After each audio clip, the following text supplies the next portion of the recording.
செம்மை கொள்கை கல்வியின் செம்மை அண்டவியல் 6 மாத இணைய வழி வகுப்பு ஏப்ரல் 17, 2024 அன்று துவங்கியது. இதில் கலந்து கொண்ட இணைய வழி மாணாக்கருக்கு ஆசான் மா. செந்தமிழன் அவர்கள் ஆற்றிய அண்டவியல் அறிமுக உரை இது. அனைவருக்கும் வணக்கம். செம்மை கொள்கை கல்வி என்ற தலைப்பில் முதல் முறையாக 6 திங்களுக்குரிய பாடத்திட்டங்கள் வகுக்கப்பட்டிருக்கின்றன.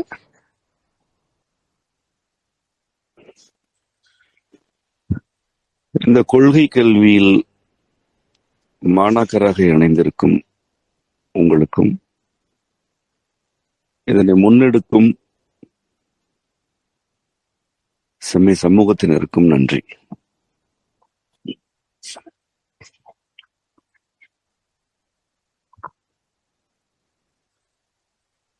இந்த அண்டவியல் மீதான கொள்கை கல்வியினை நான் இன்று அறிமுகப்படுத்துகிறேன்.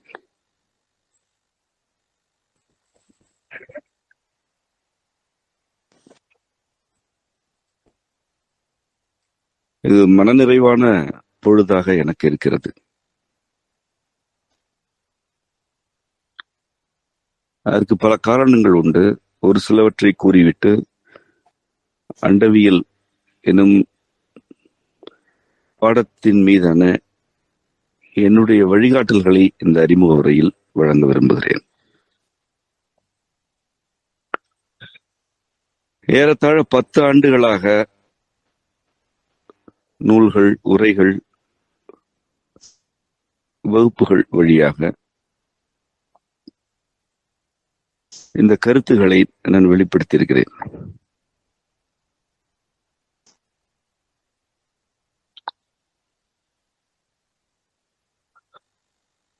இக்கருத்துகள் ஒரு கோவையாக ஒரு கொள்கை என்ற வடிவத்தினை இன்று அடைந்திருக்கின்றன. இது நான் எதிர்பாராதது. இதனை நான் திட்டமிடவும் இல்லை. இவ்வாறு ஒன்று அமைய வேண்டும் என்ற விருப்பம் கூட எனக்கு எழுந்ததில்லை. ஏனென்றால் இவ்வாறு ஒன்று இருக்கிறது என்றே எனக்கு தெரியாது. அது இருக்கிறது என்று தெரிந்தால்தான் அதன் மீது விருப்பம் எழும். ஒரு ஏக்கம் இருந்தது. அது விருப்பம் என்ற அளவில் கூட வளர்ச்சி அடையவில்லை. இந்த ஏக்கம் என்ன எனத்தான் இப்பொழுது கூறப்போகிறேன்.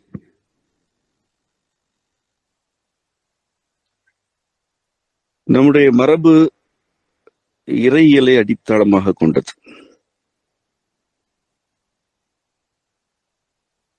அந்த இறையியலிலிருந்து மெய்யியல் எனும் கொள்கை வெளிப்பட்டது. அதிலிருந்து வாழ்வியல் எனும் வழிகாட்டு கொள்கை வெளிப்பட்டது. அது உடல் நலம், உணவு, கல்வி முறை, அறக்கொள்கைகள், தனிமனித விடுதலை, கூட்டு வாழ்க்கை என்றெல்லாம் விரிவடைந்தது. இவை யாவுமே கொள்கையின் அடிப்படையில் எழுந்த கருத்துகள் தான். யாரோ ஒருவர் நினைத்ததை எல்லாம் இவ்வாறு நடைமுறைப்படுத்தி விடவும் இல்லை, எழுதியும் பாடியும் பதிவு செய்து விடவும் இல்லை. ஒவ்வொரு சொல்லுக்கு பின்னாலும் கொள்கைகள் இருந்தன. இந்த கொள்கைகளின் அடிப்படையில் தான் அரசுகள் இருந்தன. அவர் பேரரசராகவே இருந்தாலும் அவரை நெறிப்படுத்துவதற்கு இந்த கொள்கைகள் அடிப்படையாக இருந்தன. இவற்றை உணர்ந்த, புரிந்து கொண்ட, கற்று தேர்ந்த அந்தணர்கள் நம் மரபில் இருந்தனர். அவர்கள் இந்த கொள்கைகளைத்தான் ஓதினார்கள். தொல்காப்பியம் அவ்வாறான கொள்கை நூல்களில் ஒன்று.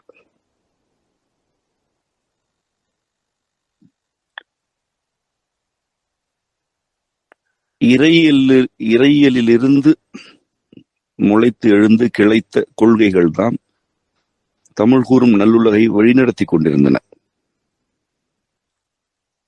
அதுவரை இந்த தமிழ் சமூகம் உறுதியானதாகவும் நிலைத்தன்மை கொண்டதாகவும் தன் விடுதலை கொண்டதாகவும் தனி மனித ஒழுங்குகள் உரிமைகள் ஆகியவற்றில் செழிப்புடன் ஓங்குவதாகவும் இருந்தது. ஒரு சூழலில் இந்த கொள்கைகள் மீது தாக்குதல்கள் நிகழ்ந்தன.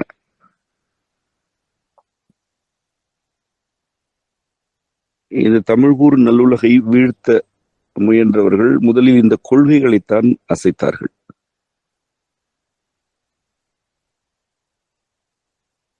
இறையியல் முதலில் அசைக்கப்பட்டது. நம்முடைய இறையியலுக்கு மாற்றாக வெவ்வேறு கருத்துகள் இங்கே திணிக்கப்பட்டன. விளைவாக மெய்யியல் சரிய தொடங்கியது. மெய்யியலே சரிந்துவிட்டால் வாழ்வியலுக்கு வழி இல்லை, தனிமனித விடுதலைக்கு எந்த வழியும் இல்லை, கூட்டு வாழ்க்கை, அறம், நெறி, இயற்கை மீதான காதல், உறவு ஆகியவை யாவுமே அடிபட்டு போயின. தனி மனிதர்களுடைய அகந்தை, உணர்ச்சி கொந்தளிப்புகள், பிடிவாதங்கள், இறுக்கங்கள், பெருமைகள், வெற்றி மீதான நாட்டம் ஆகியன தலை தூக்கி ஆடத் தொடங்கின. அதன் பின்னர் அரசுகள் வீழ்ந்து போயின.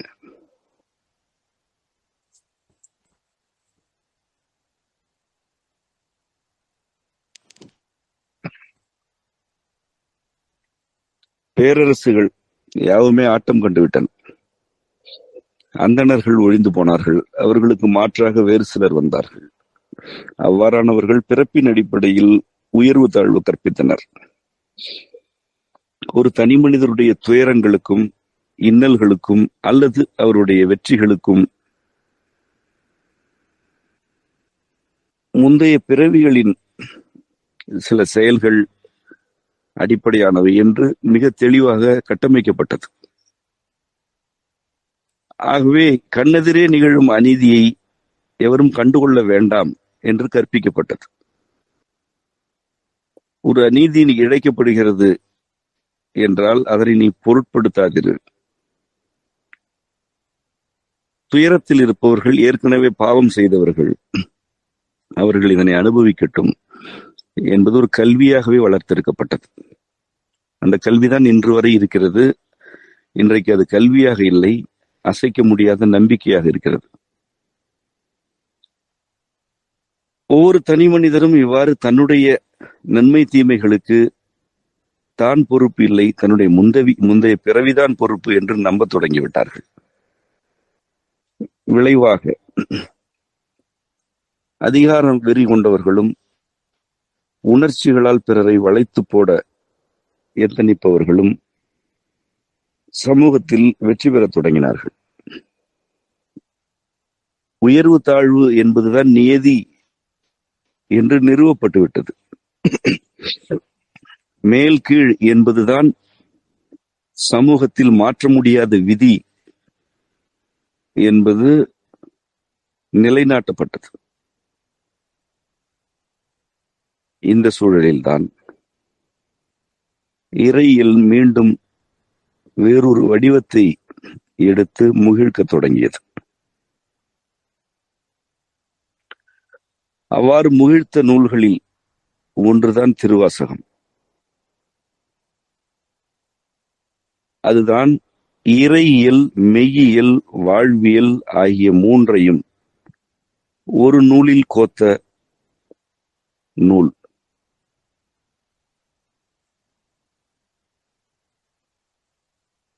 இறைவனுக்கும் தனக்கும் உள்ள உறவை அன்றி வேறு எதுவும் இல்லை என்பதுதான் அதனை அருளிய மாணிக்க வாசக பெருமானது ஒற்றை நிலைப்பாடு.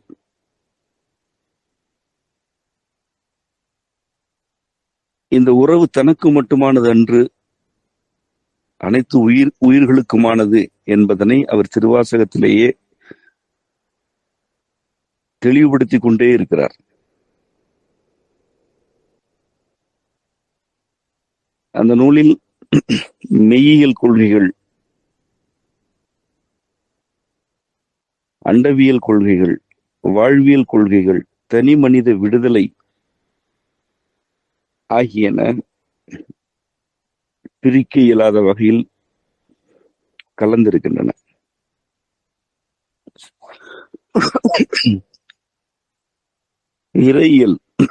இறையியல் என்பது எங்கோ இருக்கும்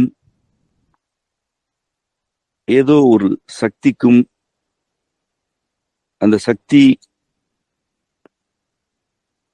ஆட்டுவிக்கும் சில உயிரினங்களுக்குமான மந்திரம் அல்ல, மாறாக இறைவனின் வெளிப்பாடுகளே இங்கு உள்ள யாவும் என்ற கலவி நிலையை அது வெளிப்படுத்தியது. நீ வேறு நான் வேறு என்பது மாயை, இறை வேறு நாம் வேறு என்பதும் மாயை. அவ்வாறு வேறு வேறு என கருதுதல் ஆணவம். இவ்வாறு வேறு வேறு என்று கருதி கொண்டு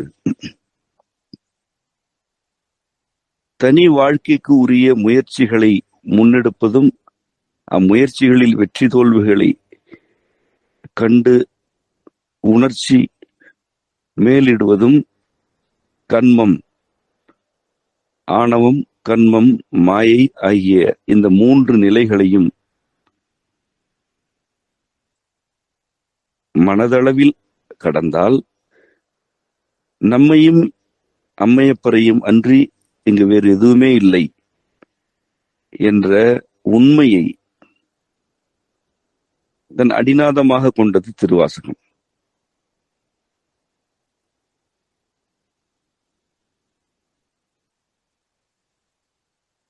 அவர்தான் திரு அண்டப்பகுதி என்று ஒரு பதிகத்தினை பாடினார். அவ்வாறு சொன்னவர்கள் எவருமே இல்லை. இந்த அண்டம் எவ்வாறு இருக்கிறது என்பதனை ஒரு மந்திரமாக பதிகமாக பாடி அதன் வழியாக அம்மையப்பரை நமக்கு அறிமுகப்படுத்தினார்.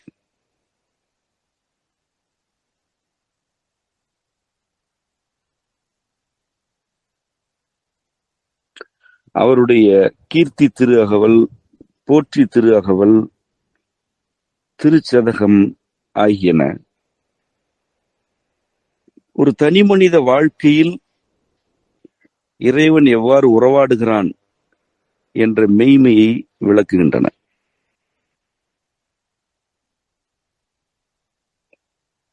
அவன் அண்டத்தை ஒரு பதிகமாக பாடி விளக்குகிறான்.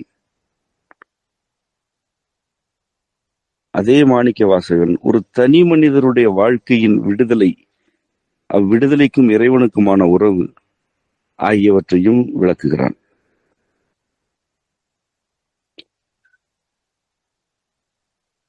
உன்னுடைய வாழ்க்கையின் ஒவ்வொரு நடவடிக்கையும் இறைவனுடைய மடியில் இருந்துதான் விளைகிறது என்பதனை மறவாதே எனும் கருத்தை திருவாசகத்தில் அவன் பதிவு செய்து கொண்டே இருந்தான்.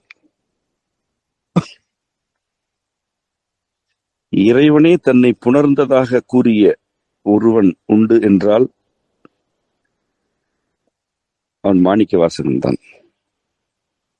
இறைவனுக்கும் தனக்குமான புணர்ச்சி உறவினை மிக வெளிப்படையாக பதிகம் பாடியவனும் அவனே.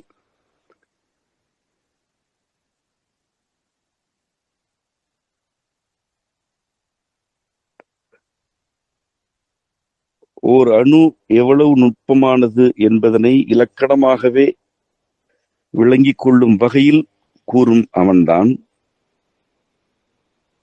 தனக்கும் இறைவனுக்குமான புணர்ச்சியையும் கூறினான்.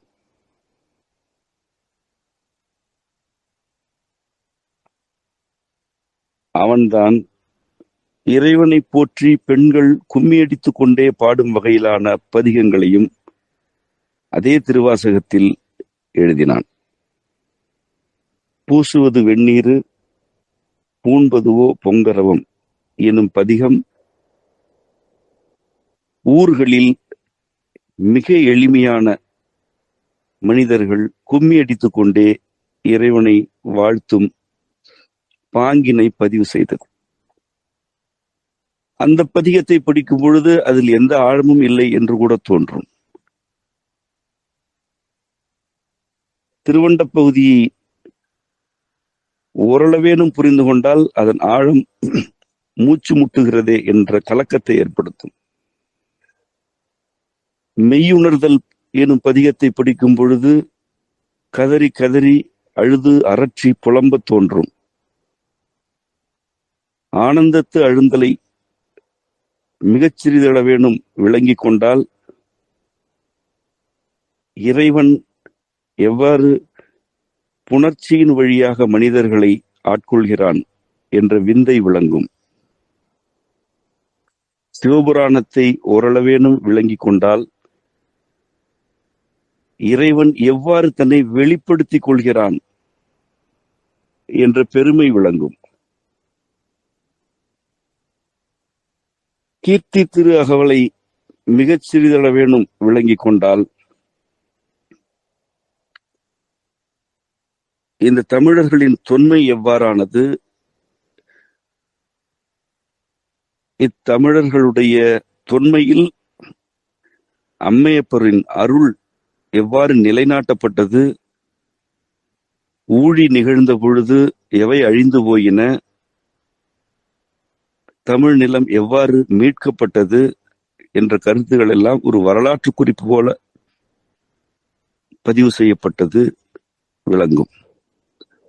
போற்றி திரு அகவலை மேலோட்டமாக வேணும் புரிந்து கொண்டால் ஒரு உயிர் மனித வடிவம் எடுக்கையில் என்னென்னவெல்லாம் நிகழ்கின்றன எனும் நுட்பங்களையும்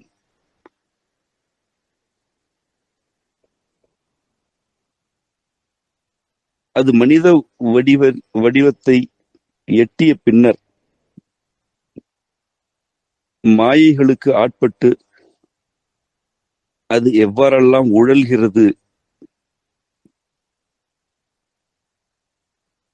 என்ற வாழ்க்கை நடைமுறைகளையும் விளங்கிக் கொள்ள இயலும்.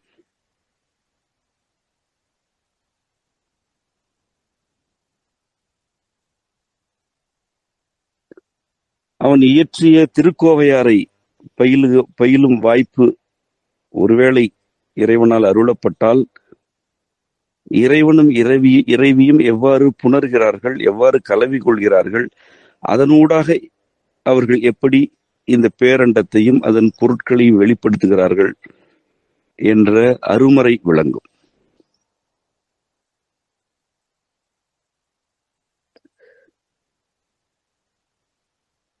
நம்முடைய மரபின் இறையியல் சாய்க்கப்பட்டது, இனி இங்கு வேறில்லை, பேரரசுகள் வீழ்த்தப்பட்டன என்று இதனை செய்தவர்கள் வெற்றி முழக்கமிட்ட போதுதான் இவ்வளவையும் அவன் ஒருவன் செய்தான்.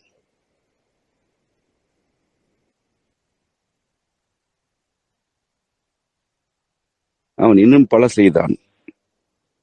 நம்மிடம் இருக்கும் சான்றுகள் இந்த 2 நூல்களும் ஆவுடையார் ஆலயமும் மட்டும்தான்.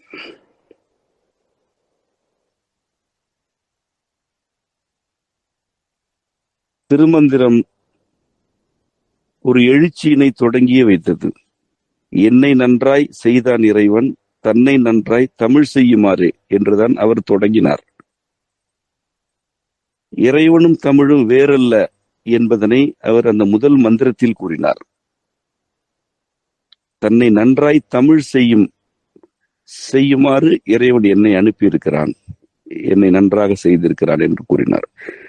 தமிழில் செய்ய வேண்டும் என்று இறைவன் விரும்பவில்லை, தன்னை தமிழ் செய்ய வேண்டும் என்று விரும்புகிறான் என்பதுதான் அவருடைய மந்திரம். ஆகவே இங்கிருக்கும் இந்த தமிழ் என்னும் மொழி இறைவனின் ஒரு நிலையே என்பதனை அந்த மந்திரத்தில் அவர் தெளிவாக கூறுகிறார். தமிழ் வேறு இறைவன் வேறு அல்ல என்பதுதான் அந்த மந்திரத்தின் உட்கருத்து.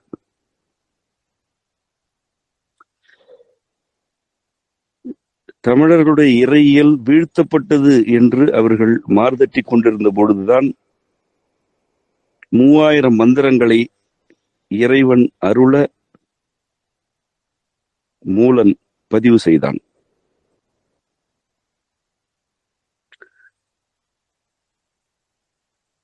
இந்த இரண்டிற்கும், இரண்டு மறைநூல்களுக்கும் இடையில்தான் தேவார பாடல்கள் இயற்றப்பட்டன.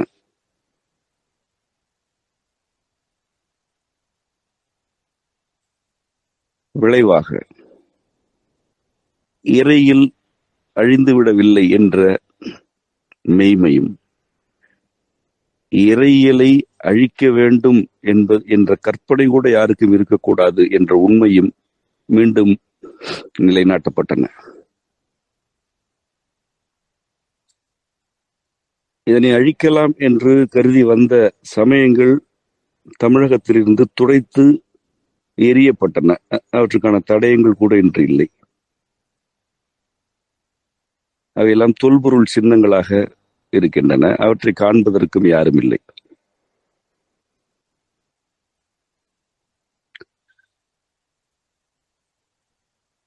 இதன் பிறகுதான் சோழ பேரரசு மீட்சியடைந்தது. ஏறத்தாழ 285 ஆண்டுகள் சோழ பேரரசு பல்வேறு அறக்கொள்கைகளை நிறுவி நிலைநாட்டி சமூகத்தை வழிநடத்தியது. அதன் பிறகு மீண்டும் இறையியல் மீது தாக்குதல்கள் நிகழ்த்தப்பட்டன, இன்று நிகழ்த்தப்பட்டுக் கொண்டே இருக்கின்றன. இன்றைய நிலை ஒரு ஊழியை எதிர்பார்த்து கொண்டு அந்த ஊழி உள்ளே நுழைந்து விட்டது என்பதனை அறிந்தும் அறியாதது போல் இருக்கிறது. ஊழி நிகழ்ந்து கொண்டுதான் இருக்கிறது. பேரழிவுகள் தொடங்கிவிட்டன. சில 10 ஆண்டுகளுக்கு பிறகு மனிதகுலம் தன்னை மீட்டுருவாக்கம் செய்தே தீர வேண்டும் என்பதுதான் இன்றுள்ள உண்மையோ உண்மை. இது இப்படியே நீடிக்காது என்பது தெளிவு, அதுவே உறுதி. இது தன்னை மீட்டுருவாக்கம் செய்து கொள்ள வேண்டிய இன்றியமையாமையில் இறுதி கணத்தில் இருக்கிறது. இவ்வூழி காலத்தில் மனிதர்களை மீட்டுருவாக்கம் செய்வதற்கு கொள்கை வேண்டும். கொள்கை இல்லாமல் எதனையும் மீட்க இயலாது. அவ்வாறு மீட்டால் அதனை நிலைநாட்ட வாய்ப்பே இல்லை. சிவமே கொள்கை, சக்தியே செயலாம் என்பது செம்மையின் மறைமொழி. நம்மை பொறுத்தவரை கொள்கை என்றாலே அது சிவம்தான். அக்கொள்கை அறிவிலிருந்து எழ வாய்ப்பில்லை. அறிவிலிருந்து எழுந்த கொள்கைகள் தான் மனிதர்களின் இந்த ஊழியில் ஆழ்த்தியிருக்கின்றன. அறிவு கொள்கைகளே மனிதர்களை நோயாளிகளாகவும் கடனாளிகளாகவும் தனி மனித வன்முறை, தனி மனித கொடுமை, ஒடுக்குமுறை ஆகியவற்றிற்கு பொறுப்பாளிகளாகவும் இருத்தி வைத்திருக்கிறது. இந்நிலையில் மீண்டும் இறையியல் முகிழ்த்தி எழ வேண்டி இருக்கிறது. இறையியலில் இருந்துதான் மெய்யியலை முன்னெடுக்க இயலும் எனும் மெய்மை மீண்டும் நிலைநாட்டப்பட வேண்டி இருக்கிறது.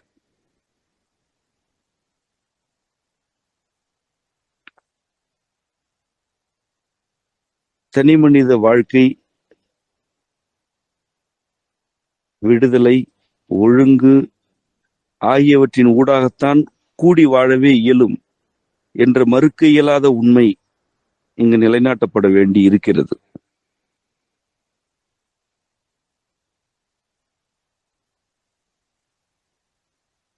ஒரு மனிதருடைய விடுதலை என்பது அவருடைய தன்னிச்சையான செயல்பாடு என்ற மிக பிழையான புரிதல் இங்கு பரவி கிடக்கிறது.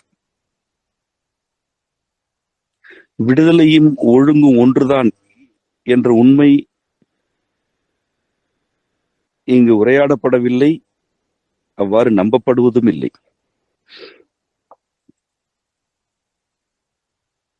விடுதலையற்ற ஒன்று ஒழுங்கில் இருக்காது என்பதும், ஒழுங்கை பேணும் மனிதருக்கு விடுதலைதான் அடித்தளம் என்பதும் இந்த சமூகத்தில் அடிப்படை கல்வியாக கூட கற்றுத்தரப்படவில்லை. ஆகவே ஒவ்வொருவரும் பலருடைய கால்களை கட்டிக்கொண்டும் கைகளை பிடித்து கொண்டும் சேர்ந்து வாழ்வதாக கருதி கொண்டிருக்கிறார்கள்.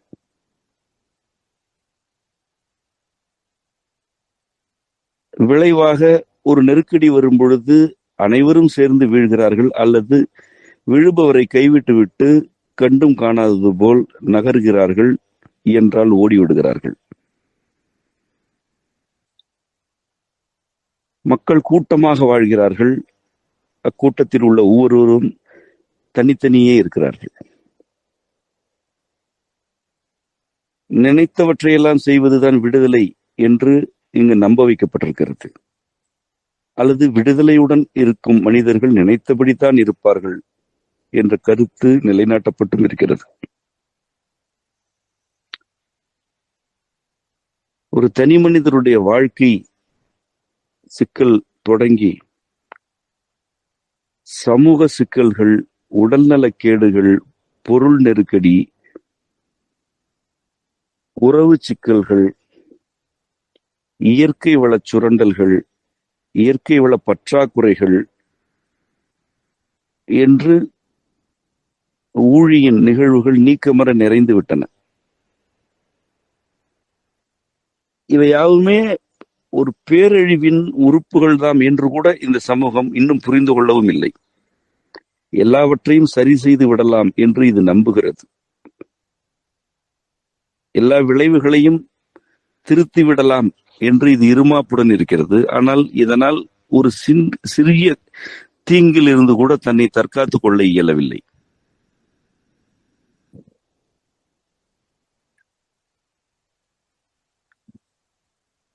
இந்த சூழலில்தான் இறையியலிலிருந்து பல்வேறு மெய்யியல் கொள்கைகளை நாம் முன்வைத்துக் கொண்டிருக்கிறோம்.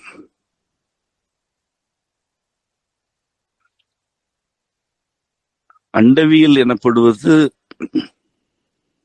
எங்கோ இருக்கும் ஒன்றை பற்றிய அறிவு அல்ல. உள்ளே இருக்கும் உருபொருளாகிய அம்மையப்பர் ஒவ்வொரு மனிதருக்கும் தன்னுடைய படைப்புகளின் விளக்கங்களை வழங்கிக் கொண்டே இருக்கிறார். அந்த விளக்கங்களை அப்படியே உணரும் பேறு பெற்ற ஒரு சிலர் வெளிப்படுத்தி இருக்கிறார்கள். அவ்வாறான வெளிப்பாடுகள் நான் முன்னர் கூறிய மறைநூல்களில் பதிந்து கிடக்கின்றன. நான் அறியாத பல்வேறு கருத்துகளும் இந்த மரபில் முன்னோர் நூல்களில் இருக்கின்றன. தொல்காப்பியமும் அவ்வாறான நூல்களில் ஒன்றுதான். சில கோடி ஆண்டுகளுக்கு முன் புவியில் என்ன நிகழ்ந்தது என்ற கருத்துக்களை அது பதிவு செய்திருக்கிறது.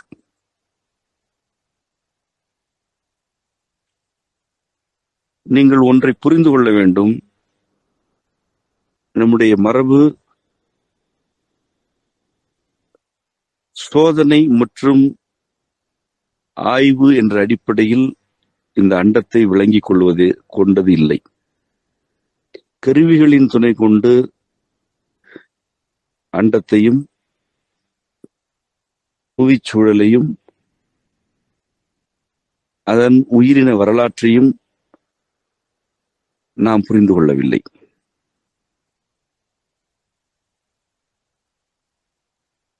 தொல்காப்பியரின் வாக்கின்படி கூற வேண்டுமென்றால், நேரிதின் உணர்ந்தோர் நெறிப்படுத்தினரே எனல் வேண்டும். நேரிடையாக உணர்ந்தோர் இந்த கொள்கைகளை நெறிப்படுத்தி கூறியிருக்கின்றனர் என்றுதான் அவர் பதிவு செய்தார்.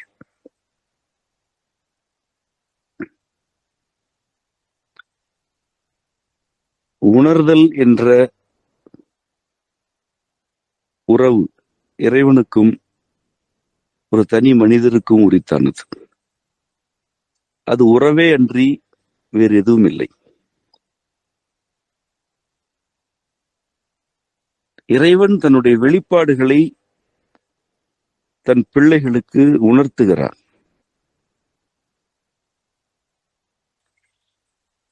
அவ்வாறு உணர்தலை பெறுபவர்கள் பக்தி வழியில் சிக்கி கிடப்பவர்கள் அல்லர். மாறாக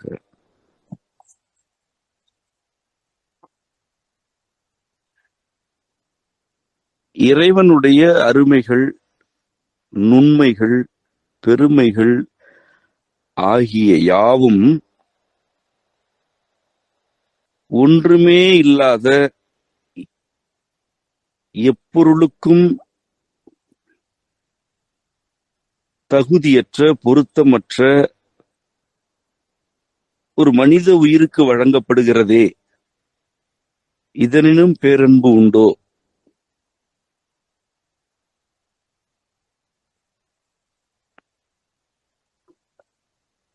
என்ற பரவசத்தை அவர்கள் அடைகிறார்கள். இந்த பரவசத்தை ஒருவர் உய்த்து உணர்ந்து விட்டார் என்றால் அவருக்கு எதுவும் பெரிதல்ல, எதுவும் சிறிதல்ல. இவ்வாறான நிலையில் இருந்து மட்டும்தான் மெய்யியல் கொள்கைகளையும் வாழ்வியல் கொள்கைகளையும் வெளிப்படுத்தவே இயலும். இக்கொள்கைகளை செவிமடுப்பவர்கள் என்ன மதிப்பீடுகளை முன்வைப்பார்கள்? இக்கொள்கைகள் நம்மால் கூறப்படும் பொழுது என்னென்ன விளைவுகளை ஏற்படுத்தும் என்ற அக்கறையை பொசுக்கி அதன் சாம்பலை உடல் முழுவதும் பூசிக்கொண்டுதான் இறைவனுடைய கொள்கைகளை வெளிப்படுத்தவே இயலும். அவனையன்றி பொருள் என்று எதுவும் இல்லை. அவன் உணர்த்துவன எவையோ அவற்றையன்றி உண்மை எதுவும் இல்லை என்பது ஏற்கனவே சமூகத்தில் இருக்கும் எல்லா வழக்காறுகளையும் நம்பிக்கைகளையும் பொசுக்கி சாம்பலாக்கி மேனியில் பூசிக்கொள்வதற்கு ஒப்பானதுதான்.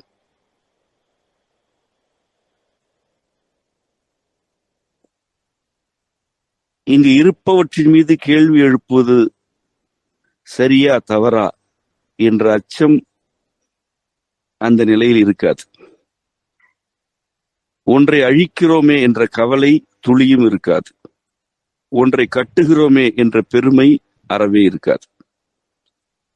ஏனெனில் இறைவனுக்கும் ஒரு மனிதருக்குமான உறவு பெருமை சிறுமைகளை கடந்தது. அது மாணிக்கவாசகர் அருளியவாறு புணர்ச்சி அடிப்படையாக கொண்டது. இறைவனே புணர்கிறான் எனும்போது அதனினும் பெரிது இந்த மனித கூட்டமா என்ற கேள்வி இயல்பாக எழும். அவனை காட்டிலும் பெருமை இங்கு எதுவும் இல்லை என்ற விடை இயல்பாக அமைந்தும் விடும். இவ்வாறு எதனையும் பொருட்படுத்தாத, எந்த கடப்பாடுகளுக்கும் ஆட்படாத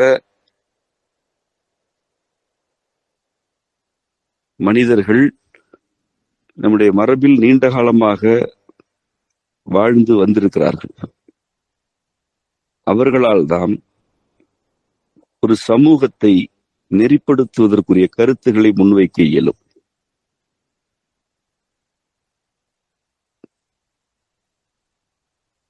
அதுதான் நம்முடைய கொள்கை என்று நீங்கள் புரிந்து கொள்ள வேண்டும். ஏற்கனவே இங்கு இருக்கும் சீரழிவுகளை சிறிதளவேனும் திருத்த வேண்டும் என்பதல்ல சிவக்கொள்கை. ஒன்று சீரழிந்திருக்கிறது என்றால் அதனை பொலிவுடன் மலர்ச்சியுடன் மாற்ற வேண்டும் என்பதுதான் நம்முடைய கொள்கை. அது பொலிவுற வேண்டும் என்பது அன்றி வேறு நோக்கமில்லை. அது மலர்ச்சி அடைய வேண்டும் என்பதன்றி வேறு வேட்டல் இல்லை. இதற்காக எதை செய்தாலும் அது பாவம் புண்ணியம் ஆகிய இருமைகளுக்கு ஆட்படாது என்ற உண்மை நம்மிடம் மட்டும்தான் உள்ளது. அதுதான் நம்முடைய கொள்கை.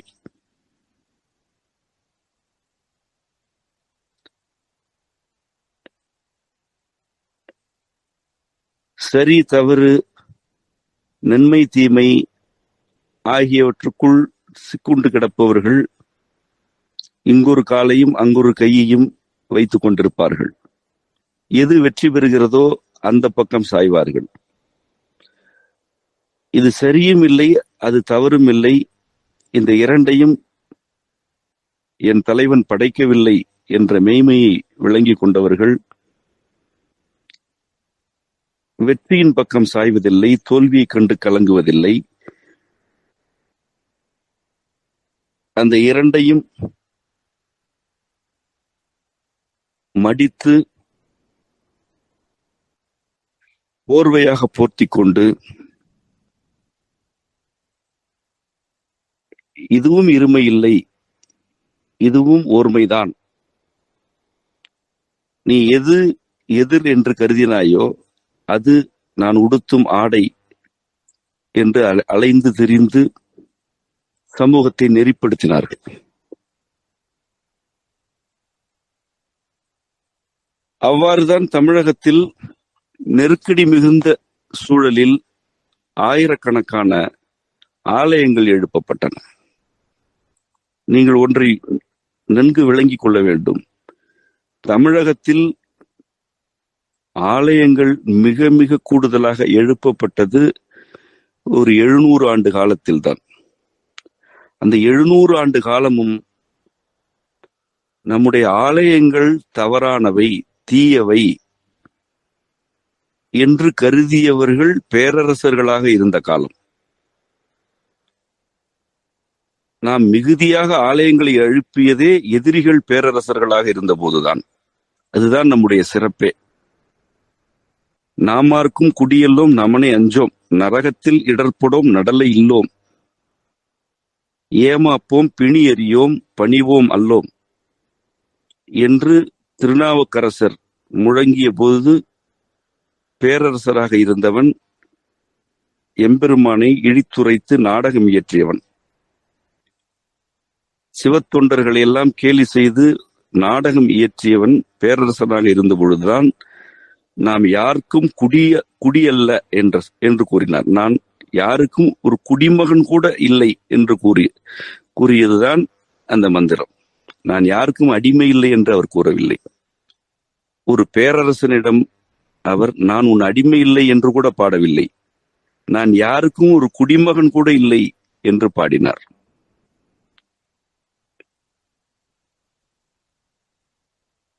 எம்பெருமானுடைய தொண்டன் நான் உன் நாட்டின் குடிமகன் அல்ல என்பதுதான் அந்த வாக்கு. அந்த இறையியலின் எழுச்சிதான் இந்த பேரரசுகளை எல்லாம் வீழ்த்தியது. மீண்டும் நம்முடைய மரபு விழுமியங்கள் மீட்டெடுக்கப்பட்டன.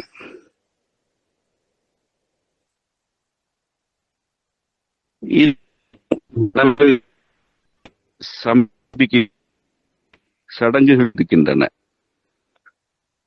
விளைவாக தனி மனித ஒடுக்குமுறைகள் யாவுமே நியாயப்படுத்தப்படுகின்றன.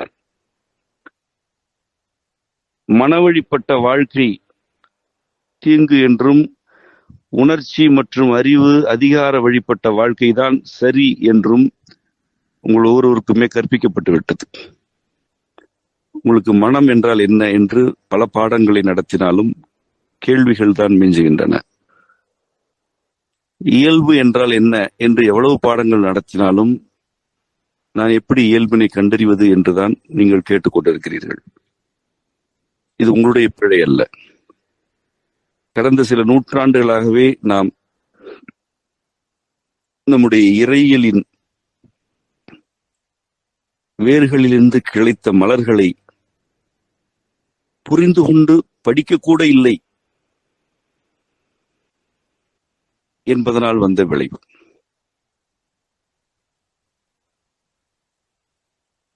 சொல்லின் பொருள் உணர்ந்து சொல்லும் பொழுது சிவபுரத்துக்கே செல்லலாம் என்றுதான் அவன் பாடினான். ஆனால் சிவபுரம் என்ற சொல்லின் பொருளை கூட இங்கு யாரும் புரிந்து கொள்ளவில்லை. மெய்யே உன் பொன்னடிகள் கண்டு இன்று வீடுற்றேன் என்று அவன் வாழும் பொழுதே வீடு பேர் அடையலாம் என்று பாடினான். ஆனால் வீடு பேர் அடைதல் என்பதே மரணத்துக்கு பிறகானது என்றுதான் அத்திருவாசகத்தை ஓதுபவர்களே நம்புகிறார்கள், அதனைத்தான் கற்பிக்கிறார்கள்.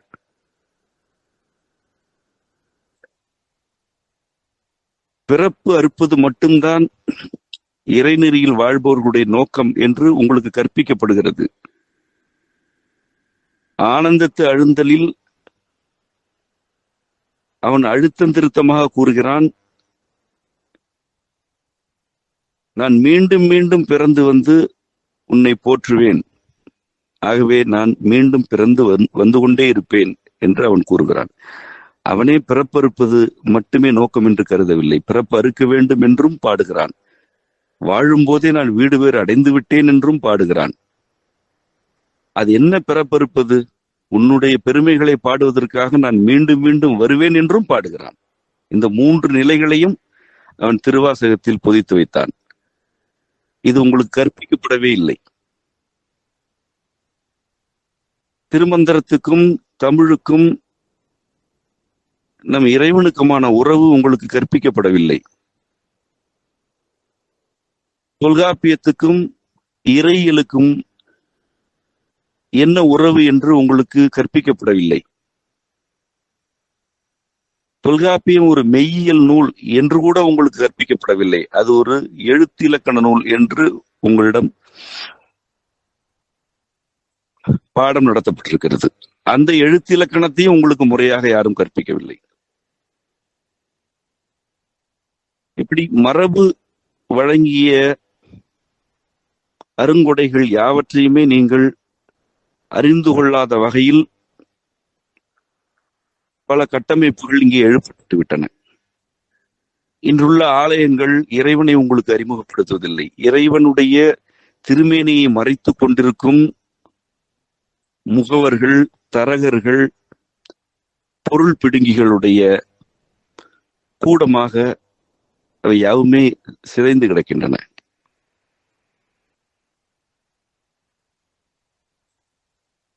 உள்ளே இருப்போன் உனக்கு உரிமை உடையவன், உனக்கும் அவனுக்கும் இருப்பது உறவு மட்டுமே அன்றி வேறு எதுவும் இல்லை என்றுதான் திருவாசகம் பாடியது. அதனைத்தான் தேவாரம் ஓதியது. ஆனால் நீங்கள் உள்ளே இருப்பவனை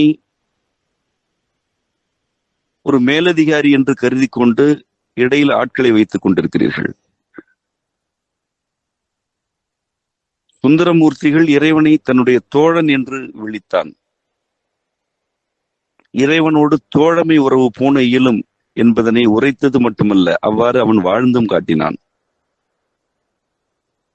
சம்பந்தன் தன்னுடைய தாயின் தகப்பனும் அம்மையும் அப்பனுமே என்று ஒரு குழந்தையாகவே தன்னை கருதி கொண்டு அவ்வுறவு இறைவனுக்கும் ஒரு மனிதருக்கும் உண்டு என்பது கற்பனை இல்ல, மெய்யே என வாழ்ந்து காட்டிவிட்டு போனான். நான் அவ்வளவு நெருக்கமில்லை, அவர் எனக்கு இறைவன், நான் அவருடைய தொண்டன் என்று சற்றே இடைவெளியுடன் ஒரு உறவை பேணி அதனூடாக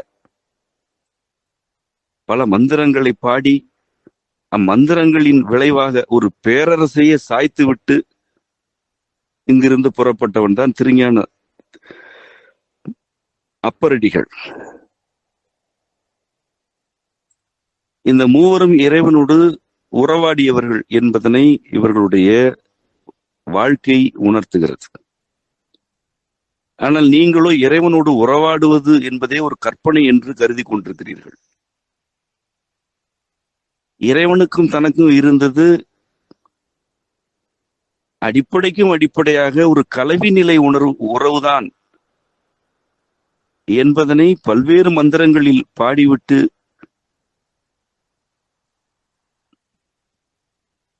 அப்பாடல்களை எல்லாம் நம் காலத்திற்கும் வழங்கிவிட்டு சென்றவன் மாணிக்க வாசகன். மற்ற மூவருக்கும் இவனுக்குமான வேறுபாடு, மற்றவர்கள் உறவாடினார்கள், இவன் கலந்தே விட்டான். அப்படி ஒரு கலவி நிலை கூட இறைவனுக்கும் ஒரு மனிதருக்கும் வாய்க்கும் என்று வாழ்ந்து காட்டியவன் இங்குதான் இருந்தான். அவனுடைய நூல்கள் உங்கள் அனைவரிடமும் இருக்கின்றன. ஆனாலும் நீங்கள் இறைவனுக்கும் உங்களுக்கு இடைவெளி இருப்பதாகவும் அவனுடைய செயல்பாடுகளை உங்களால் விளங்கிக் கொள்ளவே முடியாது என்றும் கருதுகிறீர்கள். விளைவாக உங்களிடம் மெய்யியல் அற்றுப்போனது. வாழ்வியல் என்றால் என்ன என்றே அறியாத அனாதை குழந்தைகளாக நீங்கள் தெரிந்து கொண்டிருக்கிறீர்கள். உங்கள் உடலை உங்களால் புரிந்து கொள்ள இயலவில்லை. அருகே இருக்கும் மனிதர்களுக்கும் உங்களுக்குமான சிக்கல்களை உங்களால் அறிந்து கொள்ளக்கூட இயலவில்லை. ஒருவேளை அறிந்து கொண்டால் அவற்றிலிருந்து விடுபடும் வழி தெரியாமல் திணறுகிறீர்கள். இதுதான் கதி, இதுதான் விதி என்று சுமைகளை சுமந்து கொண்டிருக்கிறீர்கள். அல்லது நினைத்தவையெல்லாம் ஈடேறுகின்றன என்ற பெருமிதத்திலும் இருமாப்பிலும் இருக்கிறீர்கள். எது எப்படியோ நெறிப்பட்ட அறவழிப்பட்ட வாழ்க்கையை முற்று முழுதாக தொலைத்து விட்டீர்கள்.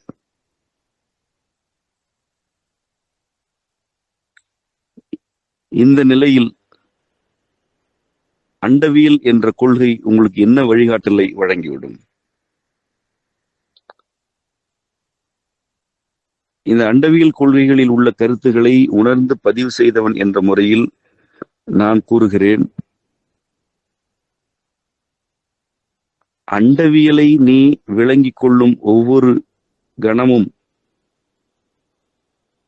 இந்த அற்புதத்தை, இந்த விந்தையை எம்பெருமான் எனக்காக வழங்கினான் என்று நீ உணர வேண்டும். இந்த அண்டம் எப்படிப்பட்டது என்று பல உரைகளிலும் நூல்களிலும் நான் விளக்கி இருக்கிறேன். நான் உணர்த்த பெற்றவாறு விளக்கி இருக்கிறேன். அது எப்படிப்பட்டது என்று வியக்கும் போதே, இப்படிப்பட்டதா என்னோடு இருக்கிறது, இப்படிப்பட்ட ஒன்றா எனக்கும் காட்டப்பட்டது என்று நீங்கள் ஒவ்வொருவரும் வியக்க வேண்டும். இதனை தவிர அண்டவியலை கற்பதற்கு வேறு நோக்கமில்லை. என்னை பொறுத்தவரை இதனையன்றி வேறு பொருளே இல்லை. அண்டம் எவ்வாறு விரிவடைகிறது, ஐம்பூதங்களின் சேர்க்கை எவ்வாறு அமைகிறது, பரம் என்றால் என்ன, ஒரு அணுவின் வடிவம் எவ்வாறானது, அணுவின் விசை, ஆற்றல் ஆகியன எவ்வாறு வினையாற்றுகின்றன என்றெல்லாம் வடிவு நூல் கூறுகிறது. அணுக்களின் சேர்க்கை, அணுக்கூட்டு ஆகிய எண்ணிக்கையையும் வடிவு நூல் கூறுகிறது. இந்த கொள்கைகள் ஒரு மனிதனுடைய பெருமை என்ற அளவிலோ அல்லது மனித குலத்தின் அறிவு செருக்கினை வளர்த்தெடுக்கும் என்ற அடிப்படையிலோ ஒருவேளை உங்களால் புரிந்து கொள்ளப்பட்டால் நீங்கள் ஒரு அனாதை என்று மட்டும் நான் தெளிவாக கூறுவேன். நீங்கள் ஏதிலி, உங்களுக்கு எதுவுமே இல்லை என்று நான் கூறுவேன். ஏனென்றால் இவ்வளவு நுண்மைகளும் இவ்வளவு பெருமைகளும் கொண்ட இறைவன் அவற்றை ஏதோ ஒரு வழியில் எனக்கும் கற்பித்தானே, அவனுக்கும் எனக்கும் உள்ள உறவுதான் இந்த அண்டவியல்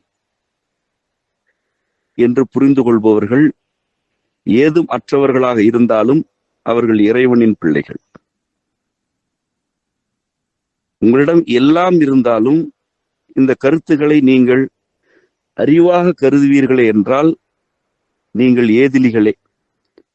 இறைவன் தன்னுடைய விளக்கங்களையே உங்களுக்கு காட்டிய பிறகும் அது உங்களறிவு என்று கருதுவீர்களாயின் நீங்கள் அவனிடமிருந்து விலகி விடுகிறீர்கள். அவனிடமிருந்து விலகிவிட்டால் உங்களுக்கு என்ன இருந்தால் என்ன, எது இல்லை என்றால் என்ன? அவன் மடியில் படுத்து கிடக்கையில் உங்களிடம் எது இருந்தால் என்ன, எது இல்லை என்றால் என்ன? அண்டவியல் எனும் கொள்கை மீதான பாடங்களை வெளிப்படுத்துபவன் என்ற முறையில் நான் கூறுகிறேன், இந்த அண்டவியல் கொள்கை என்பது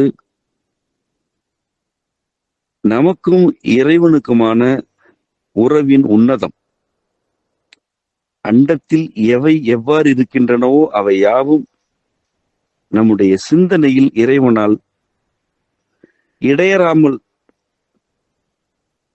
வெளிப்படுத்தப்பட்டு கொண்டே இருக்கின்றன. அது ஒரு ஆழ்ந்த உறவு.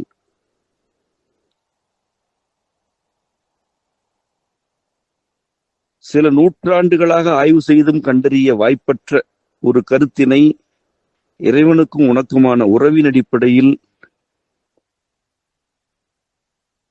நீ வேண்டினால்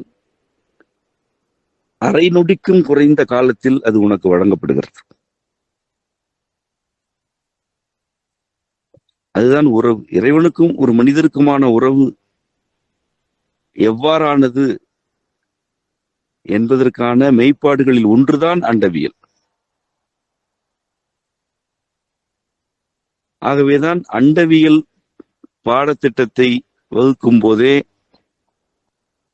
அதில் முதல் பாடமாக இறையியல் தான் இருக்க வேண்டும் என்று நான் கூறியிருந்தேன். அவ்வாறுதான் பாடத்திட்டம் வகுக்கப்பட்டிருக்கிறது. இதற்கு முன்பு அண்டவியல் பாடங்கள் நடத்தப்பட்ட போது இறையியலை நாம் முன்வைக்கவில்லை. இறைவாழ்த்து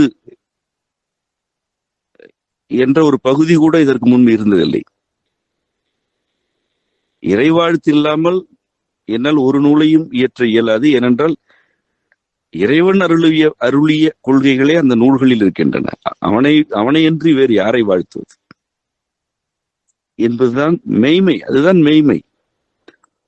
அண்டவியல் என்பது அறிவல்ல, அது இறைவனுக்கும் மனிதருக்குமான உறவு. இதில் அறிவு கருத்துகள் இருக்கின்றன என்று நீங்கள் கருதலாம். இருக்கத்தான் செய்யும். பெருங்கடல் என்பது நீர் என்று நீங்கள் கருதினால் நான் கூறுவேன், ஆம், அது நீர்தான் என்று. இல்லை, பெருங்கடல் என்பது புவியின் தாய்மடி என்று கூறினால் ஆம், அது தாய்மடி என்றும் கூறுவேன். இல்லை, பெருங்கடல் என்பது இந்த புவிக்குமான மூச்சுக்காற்று மூலம் என்று கூறினால் ஆம், அது மூச்சுக்காற்றின் மூலம்தான் என்று நான் ஒப்புக்கொள்வேன். இல்லை, பெருங்கடல் என்பது சுவைகளின் ஆதியை தனக்குள் கொண்டிருக்கிறது, அதிலிருந்துதான் பிற சுவைகளே வெளிவந்தன என்று கூறுகிறீர்களா? ஆம், அதுவும் சரிதான். பெருங்கடல் என்பது புவியின் ஒட்டுமொத்த நிலப்பரப்பையும் செதுக்கி வடிவமைக்கும் ஒரு அமைவு என்கிறீர்களா? ஆம், அதுவும் சரிதான். நீங்கள் எவ்வளவு கூறினாலும் பெருங்கடல் என்பது என்ன என்ற வரையறையை உங்களால் நிறுத்த இயலாது. ஏனென்றால் அது வரம்பில் அடங்காதது. ஒருவேளை அது வரம்பில் அடங்கினால் அது கடலே அல்ல, அது ஒரு குட்டை. அண்டவியல் அவ்வாறானதுதான். இதில் அறிவு கருத்துகள் இருக்கின்றனவா? ஆம், இருக்கின்றன. அறிவியல் கொள்கைகள் இருக்கின்றனவா? ஆம், இருக்கின்றன. இதில் ஒரு மனிதர் கற்க வேண்டிய வாழ்வியல் கொள்கைகள் இருக்கின்றனவா? ஆம், இருக்கின்றன. இதன் ஊடாக ஒரு மனிதர் இறைவனை விளங்கிக் கொள்ளும் கருத்துகள் இருக்கின்றனவா? ஆம், இருக்கின்றன. எல்லாம் இருக்கின்றன. இவற்றில் நீ எதனை நாடுகிறாய்? நீ அறிவு நாடுகிறாயா? அதன் வழியாக ஒரு பெருமையை எதிர்நோக்குகிறாயா? உனக்கு அது கிடைக்கும். கடலில் இருந்து உப்பு கிடைக்கிறது என்கிறாய். நிச்சயமாக கடலில் இருந்து உப்பு கிடைக்கும். ஆனால் கடல் உப்பு என்ற பொருளை வழங்கும் அல்லது உப்பு எனும் பொருளை தரும் ஒரு பண்டம் அல்ல.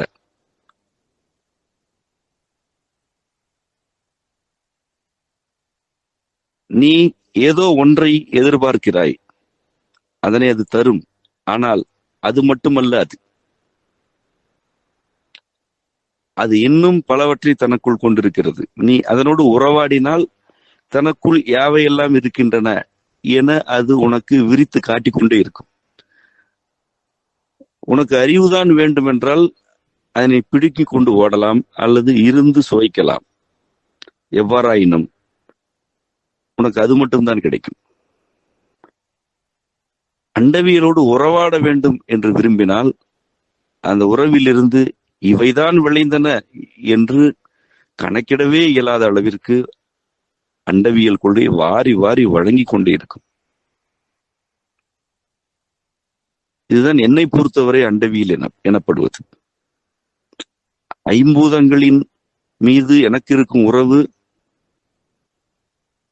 இந்த ஆகாயம் எவ்வாறு வடிவமைக்கப்படுகிறது, நிலம் எவ்வாறு வடிவமைக்கப்படுகிறது எனும் கொள்கைகளை எனக்கு வழங்குகிறது. அது மட்டுமல்ல, ஒரு உணவு சமைக்கும் போது கூட அதன் சுவையை, அது கொண்டிருக்கும் சத்துக்களை, அது உடலில் செய்ய போகும் மாற்றங்களை எனக்கு விளக்குகிறது. ஒரு மலரின் தோற்றத்தை கொண்டு அதன் இயல்புகளும் குணங்களும் எவ்வாறானவை எனும் கொள்கையை அம்மலருக்கும் எனக்குமான உறவுதான் விளக்குகிறது. ஒரு மண்புழுவின் உடலில் ஐம்பூத சேர்க்கை எவ்வாறு இருக்கிறது என்பதனை ஐம்பூதங்களுக்கும் எனக்குமான உறவுதான் விளக்குகிறது. உறவாடினால் உரிமை உடைத்து, உறவாடவில்லை என்றால் பெருமையும் சிறுமையும் உடைத்து. உறவாடினால் உரிமை இருக்கிறது. உரிமை யாவற்றையும் வழங்கும். உறவாடவில்லை, பயன் நோக்கம் இருக்கிறது, சுரண்டும் நோக்கம் இருக்கிறது என்றால் ஒன்று நீ பெருமையில் திளைப்பாய் அல்லது சிறுமைக்கு ஆட்படுவாய். ஆகவே அண்டவியலை கற்பவர்கள் நோக்கங்களை தனித்துக் கொள்ள வேண்டும். பெருமை சிறுமை ஆகிய நோக்கங்கள் இருக்கக்கூடாது. ஒருவேளை இருக்கின்றன என்றால் அவற்றை தனித்துக் கொள்ள வேண்டும். அண்டவியல் என்பது இறைவனுடைய வெளிப்பாடுகளின் ஒரு சிறிய துளி.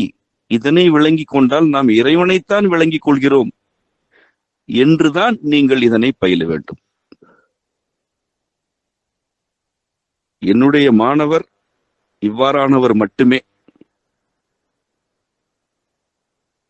இதில் உள்ள அறிவு கருத்துகள் மீது உங்களுக்கு நாட்டம் இருந்தால் நீங்கள் என்னுடைய உறவு வட்டத்திலும் இல்லை, என்னுடைய மாணவர் என்ற நிலையிலும் இல்லை,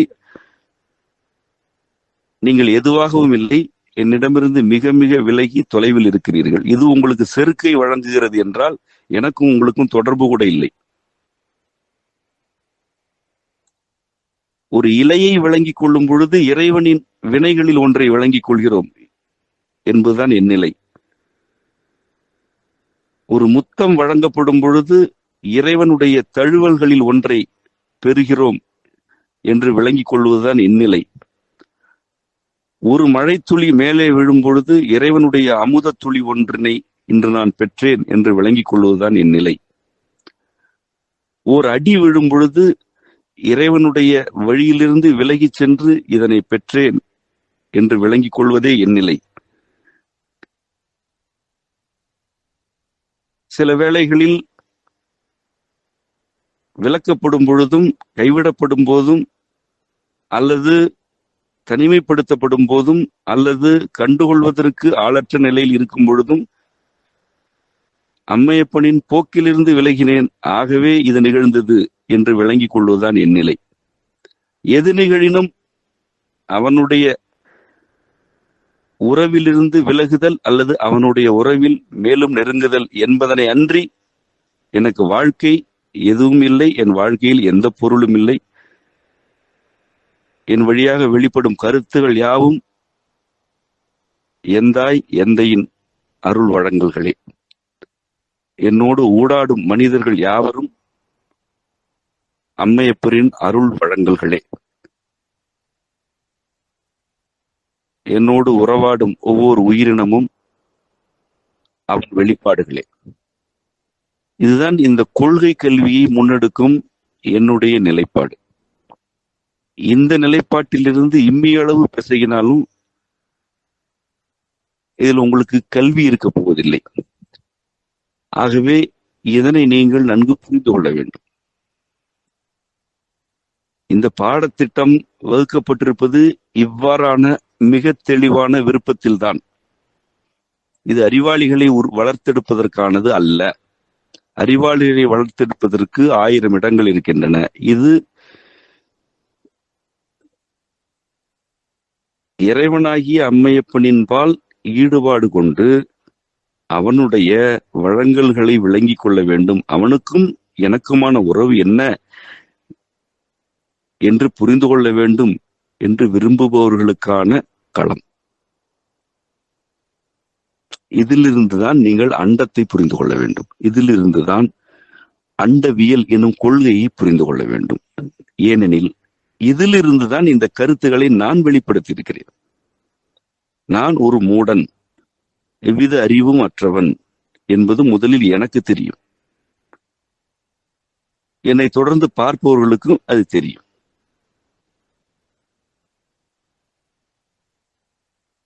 இந்த பாடங்கள் என் நினைவில் கூட இருப்பவை அல்ல.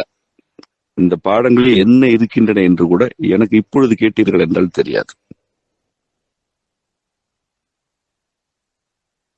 பல்வேறு நூல்கள், பல்வேறு உரைகள், வகுப்புகள் ஆகியவற்றிலிருந்து இந்த பாடங்கள் தொகுக்கப்பட்டிருக்கின்றன.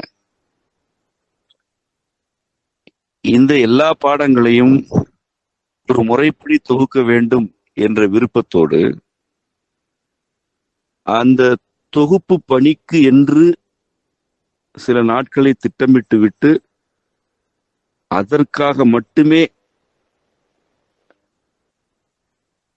நான் எழுதுவதற்காக கிளம்பி கொண்டிருந்த நாளில் மிகச்சரியாக அதே நாளில் இந்த எல்லா கொள்கைகளையும் ஒரு தொகுப்பாக எழுதி முடித்துவிட்டு அந்த முடிந்த நூலை என்னிடம் வழங்குவதற்காக என்னை சந்திக்க நேரம் கேட்டவர் தான் இந்த பாடத்திட்டங்களின் தொகுப்பாசிரியராகிய தமிழ்கனி. எதனை நான் எழுத வேண்டும் என்று கருதி கிளம்புகிறேனோ அதனை ஏற்கனவே எழுதி முடித்துவிட்டு நான் எழுத கிளம்பும் பொழுது இதனை உங்களிடம் தர வேண்டும் என்று வந்து கொடுக்க நேரம் கேட்டவர் தான் தமிழ்கனி. ஏறத்தாழ 3 மாதங்கள் இடையறாது பணி செய்து இதனை முடிக்கும் நாளும் இவ்வாறு ஒன்றை எழுத வேண்டும் என்று நான் விரும்பி கிளம்பிய நாளும் ஒரே நாள். ஏறத்தாழ 430 பக்கங்கள் கொண்ட ஒரு தொகுப்பு நூலை அவர் எனக்கு கொடுத்தார். அதன் ஒரு சிறிய பகுதி தான் இப்பொழுது பாடத்திட்டமாக இருக்கிறது. இந்த கொள்கைகள் இவ்வாறு பாடமாக வேண்டும் என்ற விருப்பம் என்னிடம் இருந்தது. அதனை நான் அந்த பெண்ணிடம் வெளிப்படுத்தியதே இல்லை, அவரோடு நான் உரையாடியதும் இல்லை அந்த காலகட்டத்தில். ஆனாலும் அது எப்படி இயற்றப்பட்டது, அது எப்படி முறையாக மிக நேர்த்தியாக தொகுக்கப்பட்டது என்று உங்களுக்கு கேள்வி எழுகிறதா? நான் கூறுகிறேன், அதுதான் இறைவனுக்கும் எனக்கும் உள்ள உறவு.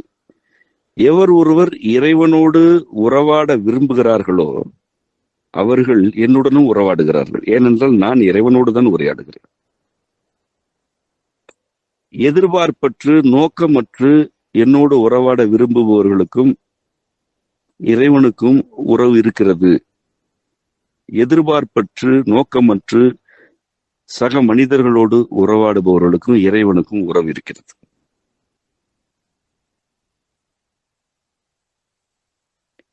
செம்மை கொள்கை கல்வி என்பது ஒரு தனி மனிதனுடைய நூல்கள், உரைகள் ஆகியவற்றை பல்வேறு முயற்சிகளுக்கு பிறகு தொகுத்த கல்வி அல்ல. எந்த முயற்சியும் இல்லாமல், துளி வருத்தமும் இல்லாமல் ஒரு அருள் வழங்கலாக கைவரப்பெற்றது இது. இறைவனுடைய வழங்கல்கள் முயற்சி நாடுவன அல்ல. நீ விரும்பினால் அவை உனக்கு வழங்கப்படும். நீ இறைவனோடு உறவாடினால் உரிமையுடன் கோருவாய். அந்த உரிமையிலிருந்து அவன் உன்னை உய்விப்பான், உன்னை வாழ்விப்பான். இந்த பாடத்திட்டமே அதற்கு ஒரு சான்றுதான். இன்னும் பல சான்றுகளும் பல மெய்ப்பாடுகளும் இப்பாடத்திட்டத்தின் உள்ளே இருக்கின்றன. எல்லா நூல்களுக்குமான கருத்துக்களை நான் உணரும் பொழுது அந்த குறிப்புகளை அப்படியே பாதுகாத்து அடைகாத்து ஏறத்தாழ 6 அல்லது 7 ஆண்டுகளாக பேணி வரும் ஒரு பெண் சிவனங்கை. அவர்தான் எல்லா நூல்களில் உள்ள கருத்துகளுக்கும் அடிப்படையான உணர்வு குறிப்புகளை பாதுகாத்து வருபவர், இன்றளவும் பாதுகாத்து வருபவர். எனக்கு எந்த குறிப்பும் நினைவில் இருக்காது. நான் நூல் இயற்றும் பொழுது அந்த குறிப்புகளை ஒவ்வொன்றாக வரிசைப்படி எடுத்து, இதற்கு பிறகு இது, இதற்கு பிறகு இது என்று வரிசைப்படி எடுத்து தருபவர் அவர். இது ஒரு மனிதனுடைய அறிவில் இருந்து விளைந்த கருத்து அல்ல. இந்த நூல்கள், உரைகள், இந்த பாடத்திட்டம் ஆகிய யாவுமே